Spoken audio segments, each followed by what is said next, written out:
So, it's been a little while. But with the release of Dead by Daylight's 10th anniversary coming right around the corner, I've decided to drop out of my little mini YouTube retirement to make this video basically discussing everything from the last few weeks. Alright, so before I get any further into the video, I should probably say one thing, and that is that a lot of this video was already fully recorded a while ago. So there might be a little bit of stuff that is outdated. I've done my best to fully edit it all down, but just a heads up, and let's get back to the video. Alas, just like the last time we talked about one of these DLCs, it's gonna take a while because we have so much on our plate. So without further...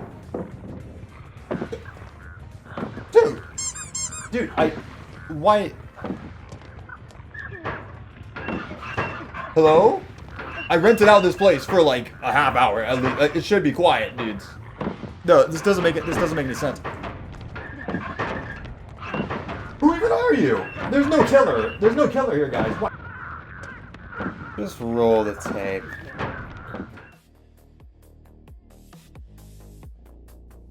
Now, there are just so many changes that came to the game in the last major patch alongside the updates after. So I'm going to be rapid firing through a list of a ton of important things that I think will be impacting the game in the future.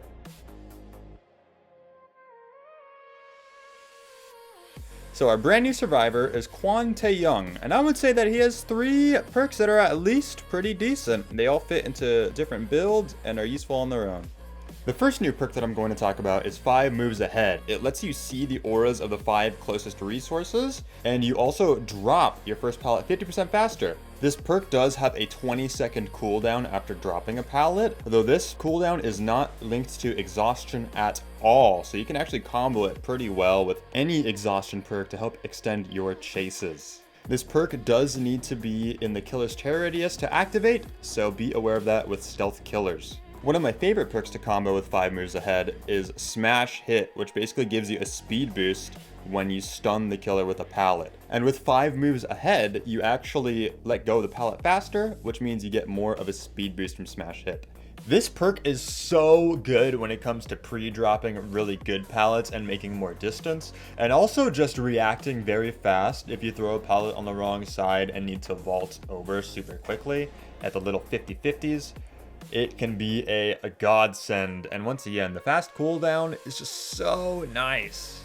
I'm going to be rating all 3 of these new perks on a scale from 1 to 5 based on how fun and useful I think that they are, and with this perk, I believe it is truly a 5 for me.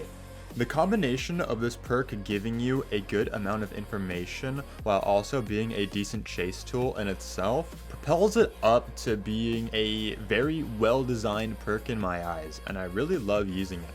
Moving on, the next perk that I want to talk about from Mr. Kwon is Flow State. And this perk is very simple. Basically, for every generator that gets done, you heal, unhook, and do totems 10% faster. So that caps at 50% when all 5 gens are done. This perk absolutely kills later in the game, getting you a ton of fast resets and destroying hex perks like Noed that appear at the very end of the trial.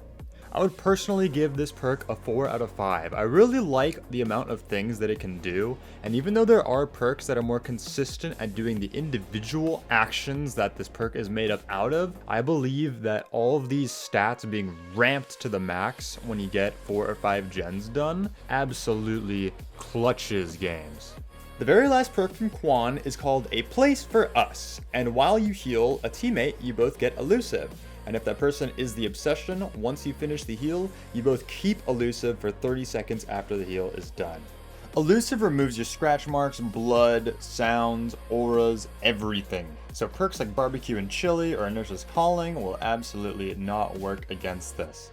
The 30 seconds of being able to run around elusive after also lets you go in for some crazy saves completely undetected. Another little bonus that you might not realize is that while it doesn't work while you're healing yourself, once you finish a heal on yourself while you are the obsession, you'll actually get the elusive for 30 seconds after. I'm going to rate a place for us at 3 out of 5 stars, just because while it is a useful perk in some scenarios, it never really feels like it's doing a whole lot, especially if you're not sure what build the killer is using exactly. The fact that Elusive counters so many builds, though, definitely makes it worth running. After so long, the Trickster rework is finally here, and I feel like for some people, it's very controversial. A lot of people will love it, a lot of people don't like it. The biggest things that I would say you need to know about this rework is the fact that he's 4.4 again, so he's slower than he used to be. It does take less knives to damage somebody, which means you can theoretically down people a lot quicker. And they added a brand new mechanic called a style meter, which essentially buffs up all his stats the more different actions that he does during a match. These actions include things like breaking pallets, hitting people with knives from far away, hitting people with knives through gaps, and just damaging them in general. All of it together fuels up your meter until you reach S rank. And once you're S rank, all of your stats are ramped up to the max. Your throw rate, your reload speed, and you get to use main event, which is a lot like before. You just throw a billion freaking knives over and over and over and over and over. And the more knives you hit, the more points that you get till you get to use your next one. I think this new Trickster creates a very nice gameplay loop that always keeps you like a dopamine filled, seeing your rank go up when you're doing good. Though I could totally see why some of the little compensation nerfs that they gave him will turn people off from enjoying him even if they did before. While I do like the Trickster a lot more from the killer's perspective now, I really don't think any of the issues that people had with going against him on Survivor were addressed at all. I mean, it's still just, if you're at a low loop, you kind of just die. If you're at a high loop, you kind of just live. If he gets close to you, you kind of just die. If you hold W, you kind of just live. Like, it's very one-dimensional playing against him from a Survivor point of view. If he's proxy camping, you probably just die. And maybe even your teammate that you just saved dies too. I think that while the killer side has a lot more depth to him in this update, the survivor side just doesn't quite get that feedback. And it just kind of feels like a spamathon of knives where as long as he hits you once every 15 seconds, it's just inevitable that you're going to go down. I'll give the Trickster rework a 3 out of 5. I think it actually really hits the mark on the killer end, but the fact that it just didn't do anything to change how frustrating it is to play against him as Survivor really dampens my feeling of wanting to give it more than that. I feel like a real rework would have been the kind of thing that he needed to be healthier rather than this major update.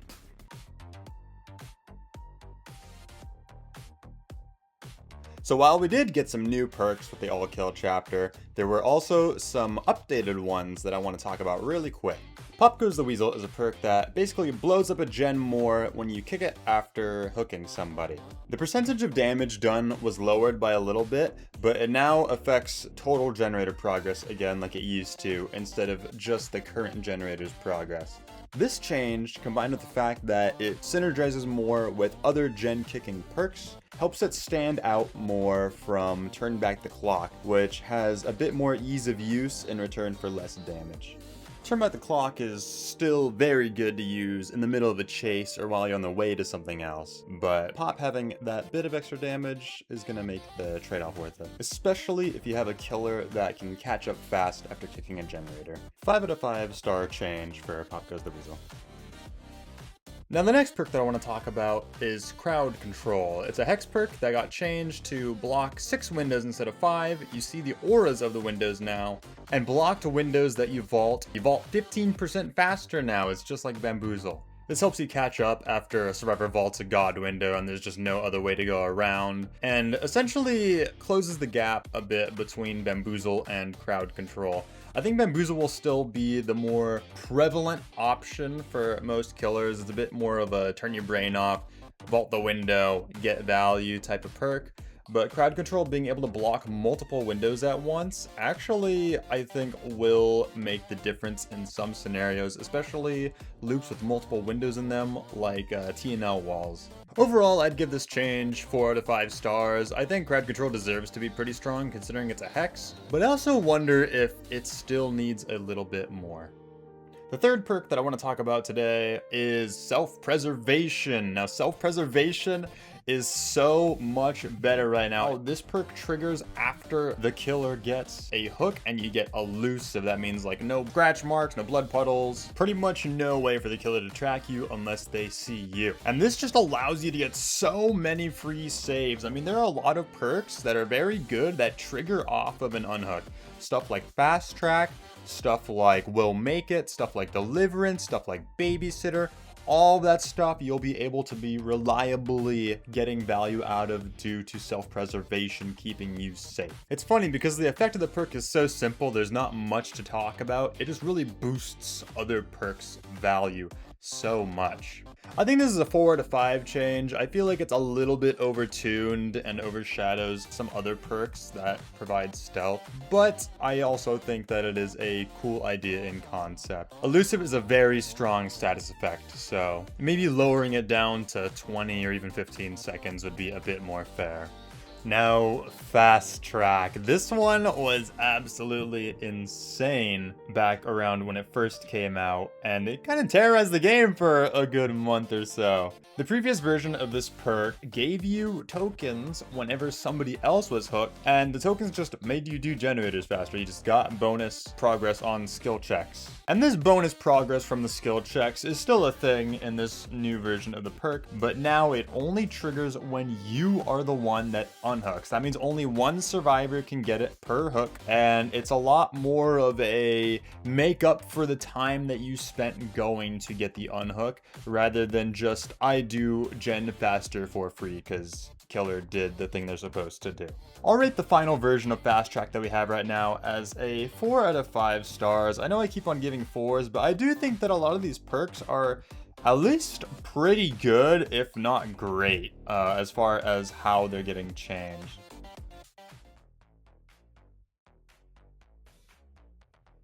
Dead by Daylight's newest map is probably the most incredible map visually that they have ever made. However, this is a video game, and video games need their maps to work well within the gameplay loop that Dead by Daylight has. Despite this being an outdoor map, this map is actually extremely claustrophobic with all of the small buildings everywhere. These small buildings make it very hard to track survivors at a distance, and also lead to some pretty crazy setups just because this map does not operate under the tile system that most of the maps in the game operate on. Some of the ways that these loops connect together just makes me feel bad using them, but it's also kind of like, it's what you got. If you take away all these super strong setups, there's actually like 50 billion very weak pallets that you can just kind of swing around, and I'm not really sure what they were thinking when they were making these. I think it's okay to have a lot of mind gameable pallets,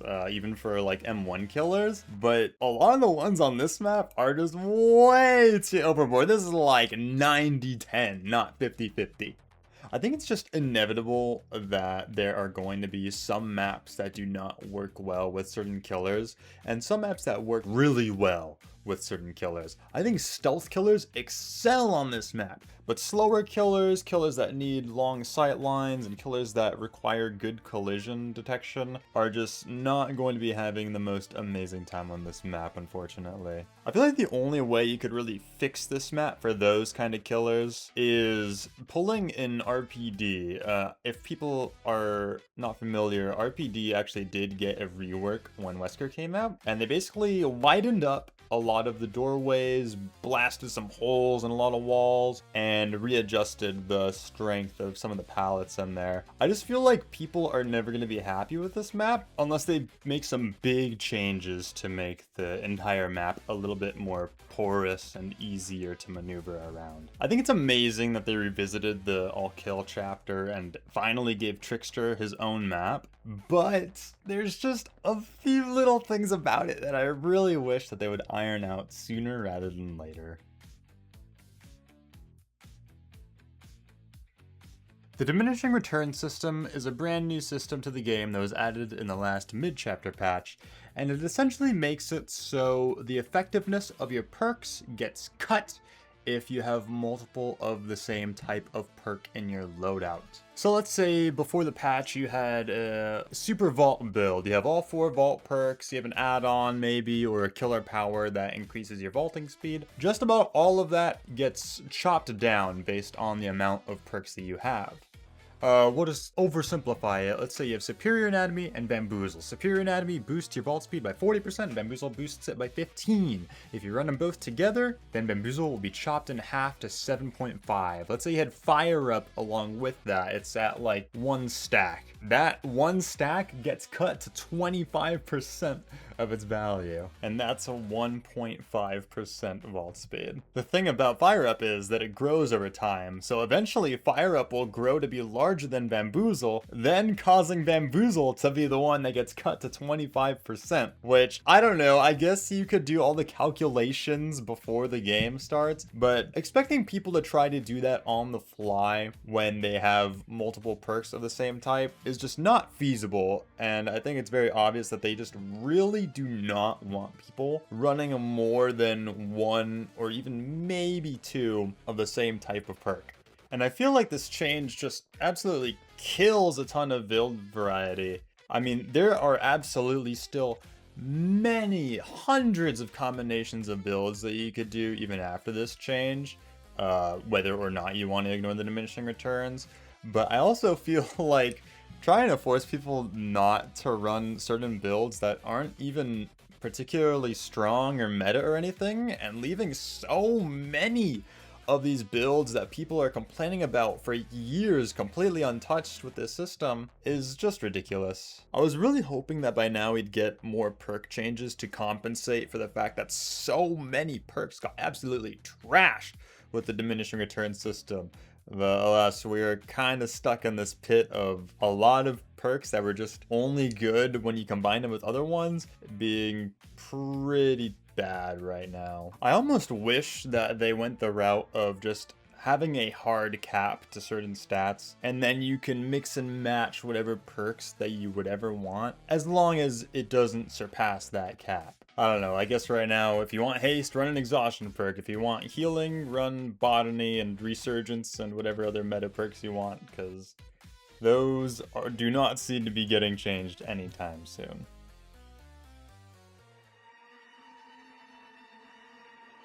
Now, Jason has just come out at the time that I'm recording this last part, and Shane is not actually in the game. So I'm actually going to be saving them for a future video where I talk about those two and the anniversary once I've had time to digest it. Instead, I'm going to talk about the future of Dead by Daylight from what I'm seeing. And I think it's going pretty good. We did just have the 10th anniversary live stream reveal recently, showing off like the graphic rework, and I am very optimistic about the game right now. That's just how I am. I know there are a lot of doom and gloomers, and I know me myself was just complaining in the video about the Diminishing Returns update that just happened recently. But I genuinely do think that the game is going in a positive direction, and these kind of issues that I am thinking of will be resolved in time. I cannot wait to play the anniversary. I mean, this game's been out for 10 years? 10 years, man? That's absolutely wild. Like I said, gonna make another video going over the anniversary and Jason and Shane. I believe it's Shane. I'm not even gonna edit this out. I'm just gonna leave it in. If it's not Shane, whatever. But we'll be sure to cover him pretty soon. We'll have some montages coming up soon with some Jason content as well. And yeah, guys, I'm just excited to be able to share even more of it with y'all. Especially, I'm loving Jason. I'm loving Jason right now, guys. He is so fun. I can't wait to talk more about him.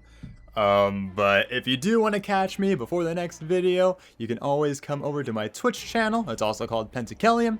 And actually, the night that I am uploading this video, which should be the start of the anniversary event, I will be live streaming the event. So if you're watching this right now, hey, maybe come check it out. Just check it out, you know? But hey, I'll see you all when I see you. I hope you all have a wonderful day, night, evening, morning, whatever time it is, wherever you are. And I hope that you have a good time. I'm going to roll the end card, and it's going to say the same exact thing, but I don't care. I'm going to say it right now. So you know it's not a recording. Well, it is a recording, but you know what I mean. You know what I mean, okay? Thank you all so much for watching till the very end of the video. I hope that whatever time it is, wherever you are, it is a good time. And I'll see you in the next one.